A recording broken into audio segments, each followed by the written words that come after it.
আমরা যারা একটু পুরোনো দিনের রিপোর্টার না, ধরেন একটু পুরোনো সাংবাদিক, আমাদের কাছে হাসান মাহমুদ আওয়ামী লীগ যেই লেভেলের দল ছিল, বঙ্গবন্ধু শেখ মুজিব, তারপর ধরেন এদিকে জিল্লুর রহমান, সৈয়দ আশরাফুল ইসলাম, তোফায়েল আহমেদ, তারপর আপনার আব্দুর রাজ্জাক, আমির হোসেন আমু, এই টাইপের নেতাদের তুলনায় হাসান মাহমুদ তিনি ওই ভারিক্কির দিক থেকে আমরা ফিল্ডের রিপোর্টাররা জানি ওই লেভেলের ছিলেন না, এবং উনি যে এত গুরুত্বপূর্ণ জায়গায় চলে আসবেন দলটার মধ্যে, এটা আমাদের চিন্তায় কখনো ছিল না। যাই হোক, যেভাবেই যা হতো, আর আওয়ামী লীগের তো একটা সময় এসে প্রথম দিকে আওয়ামী লীগ ক্ষমতায় আসার পর মনে হলো ওই যে ধরেন ওয়ার্ড কাউন্সিলর, ওয়ার্ডের কমিটি, এইগুলো আমাদের স্থানীয় নেতারা কিছু পয়সা টয়সা করে খায়া দেয়। তারপরে আস্তে আস্তে সংক্রমণ বাড়তে বাড়তে ইউনিয়ন চেয়ারম্যান, উপজেলা চেয়ারম্যান, পৌর চেয়ারম্যান, এগুলো কারি টাকা দিয়ে এগুলো বিক্রি হলো।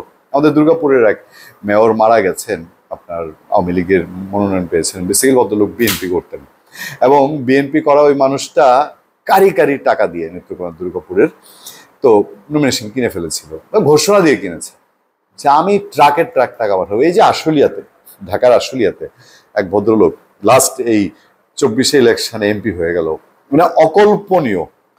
সে ডিক্লেয়ারই করেছিল যে আমি ট্রাক ভরে আশুলিয়া থেকে টাকা পাঠাই, এত টাকা ওখানে চান্দা উঠে। তো এরকম জায়গায় আওয়ামী লীগ নিয়ে গিয়েছিল তাদের রাজনীতিতে।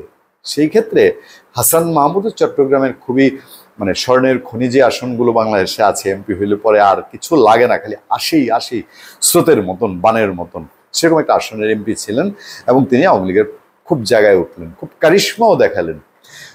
ওই আওয়ামী লীগের 600-650 লোক যেরকম হঠাৎ করে ভ্যানিশ হয়ে গেছিল মানে আশ্রয় নেওয়ার পরেও, হাসান মাহমুদও খবর পেলাম এয়ারপোর্টে ধরা পড়ছে, তারপরে তিনি আবার ভ্যানিশ।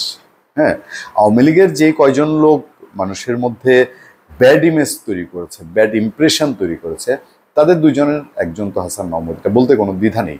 একজন ওবায়দুল কাদের, একজন হাসান মাহমুদ। কারণ হচ্ছে তারা প্রয়োজনে অপ্রয়োজনে বিএনপি জামাতকে গালিগালাজ করতো, মানে যেটুকু রাজনৈতিক সমালোচনা করার ভাষাগুলোও ঠিক সুন্দর ভাষা ছিল না, মানে ভদ্র সমাজ যেগুলো গ্রহণযোগ্য সেগুলো ছিল না। এই হাসান মাহমুদ লাস্ট শোনা গেছে তিনি বেলজিয়ামে। এখন আমাদের সামনে খবর, সেই খবর হচ্ছে লন্ডনে ঈদের জামাতে প্রকাশ্যে দেখা গেল হাসান মাহমুদকে। প্রথম আলোর মতন একটা অথেন্টিক পত্রিকার রিপোর্ট, হাসান মাহমুদের সঙ্গে কুলোকুলি করছেন যুক্তরাজ্য আওয়ামী লীগের সাধারণ সম্পাদক সৈয়দ ফারুক। সেই ছবিটাও প্রথম আলো ছেপেছে। আচ্ছা, আওয়ামী লীগের যুগ্ম সাধারণ সম্পাদক ও সাবেক পররাষ্ট্রমন্ত্রী হাসান মাহমুদকে লন্ডনে ঈদের জামাতে প্রকাশ্য দেখা গেছে। স্থানীয় সময় রোববার লন্ডনের গ্যাংস হিল এলাকায় আল কালাম মসজিদে ঈদের নামাজ আদায় করেন তিনি। ছাত্র জনতার অভ্যুত্থানে 5 আগস্টে এসব বলা হয়েছে, তিনি দেশে নেই এমন গুঞ্জন ছিল। এবার লন্ডনে ঈদের নামাজ শেষে পরিচিতদের সঙ্গে কুশল বিনিময় করেন তিনি। এর কয়েকটি ছবি সোশ্যাল মিডিয়ায় ছড়িয়ে পড়েছে। সামাজিক যোগাযোগ মাধ্যমে ছড়িয়ে পড়া দুটি ছবির একটিতে যুক্তরাজ্য আওয়ামী লীগের সাধারণ সম্পাদক সৈয়দ ফারুকের সঙ্গে কোলাকুলি করতে দেখা যায় হাসান মাহমুদকে। আরেকটি ছবিতে হাসান মাহমুদের সঙ্গে সাংবাদিক সৈয়দ আনাস পাশার ছেলে ও আইটিভির সাংবাদিক মাহাতির পাশাকে দেখা গেছে। ছবিতে আরো 2 কিশোরকে দেখা গেছে। মাহাতির পাশাকে আমি চিনলাম না। ওই 2 কিশোরের পরিচয় সম্পর্কে সাংবাদিক সৈয়দ আনাস পাশা প্রথম আলোকে বলেন, ছবিতে হাসান মাহমুদের ডান পাশে দুজনের একজন খুব সম্ভবত ওনার ছেলে এবং অপরজন ভাতিজা। ভালো হচ্ছে, ছেলে ভাতিজা সহই তো চলে গেছেন নিরাপদে না। হাসান মাহমুদ বেলজিয়ামে থাকেন জানিয়ে আনাস পাশা বলেন, লন্ডনে পড়ালেখারত ছেলের সঙ্গে ঈদ করতে তিনি লন্ডনে এসেছিলেন।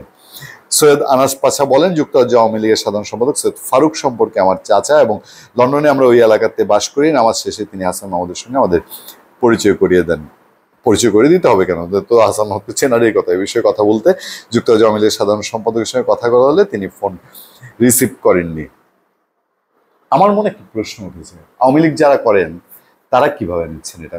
বিরোধী অংশ তো বাদ দিলাম, হাসান মাহমুদ বা দেশে আসলে পরে ওই সালমান আইব রহমানের যেহেতু এখন বাসি ভাত খাইতে হয় জেলখানে, হাসান মাহমুদের তো তাই হতো। কিন্তু আওয়ামী লীগ যারা সত্যিকার আওয়ামী লীগ করে, এদের দিলে এই ঘটনাটা নিয়ে কষ্ট লাগছে কিনা? দর্শক, আপনারা অনেকেই কমেন্ট করেন, আমরা বুঝতে পারি আপনাদের রাজনৈতিক আদর্শ অবস্থান।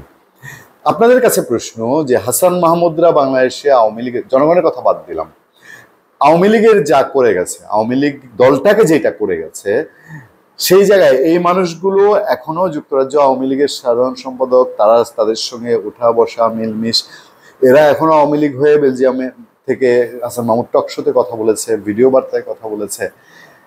আবার আবার ধরেন কোনো এককালে তারা যদি জীবিত থাকে, দোয়া করি তারা শতবর্ষী হোক, তাহলে এই আওয়ামী লীগ কি এই স্বরূপেই, যেই রূপ ছিল এই রূপেই আবার এই দেশটাকে তাদের দলের নেতা কর্মীদেরকে চালাতে চায়? বাংলাদেশের যারা এখনো আওয়ামী লীগ হয়ে দীক্ষা দিচ্ছে, দৌড়ের উপরে আছে, জলে বনে জঙ্গলে ঈদ করছে, জেলে যাচ্ছে, বিভিন্ন ভাবে হেনস্থার শিকার হচ্ছে, মবের শিকার হচ্ছে, এই মানুষগুলোকে আবারও এরকম আওয়ামী লীগ চায়।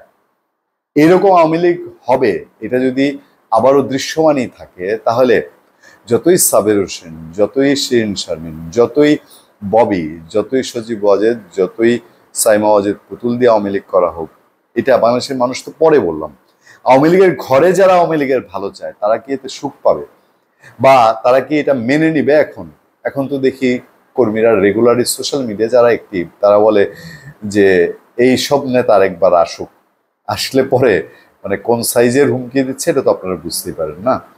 ধন্যবাদ সবাইকে, ভালো থাকবেন, সুস্থ থাকবেন, সত্য, করুণা এবং সহনশীলতার সাথে। আপনাদের সাথে আমি আতিক রহমান, পূর্ণিয়া।